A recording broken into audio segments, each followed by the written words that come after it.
Discuss ಮಾಡಿದ್ರು and all that and you were happy that this should have happened in the first season ಅಂತ. ಹಾಗಿದ್ರೆ remuneration ಅಷ್ಟೇ ಖುಷಿಯಾಗಿ ಕೊಟ್ಟಿಯಾರ ನಿಮ್ಗೆ ಅಂತ?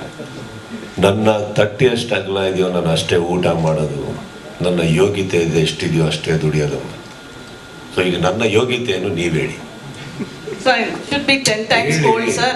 10 times ಅಲ್ಲ, 11ನೇ ಸೀಸನ್ ಅಷ್ಟೇ ನಿಮ್ ಡಿಮಾಂಡ್ ಇರ್ಬೇಕಲ್ಲ ಸರ್, ಅಷ್ಟೇ ರೆಮ್ಯುನರೇಷನ್ ಇದಾಗಿರ್ಬೇಕು, ಅದಕ್ಕೆ ಕೇಳಿ. ಈಗ ಏನ್ ನಿಮಗೆ ಬೇಜಾರಾಗ್ತಾ ಇದೆಯೋ ಖುಷಿ ಆಗ್ತಾ ಇದೆ ಸರ್?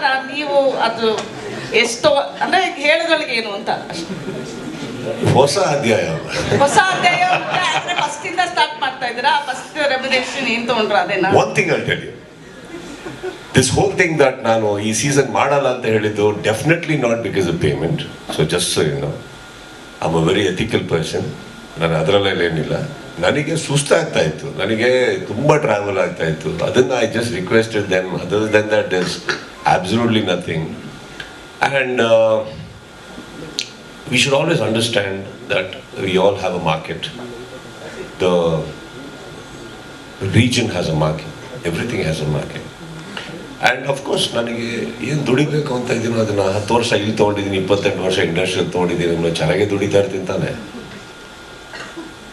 ಬನ್ನಿ ಯಾವಾಗ ಊಟಕ್ಕೆ.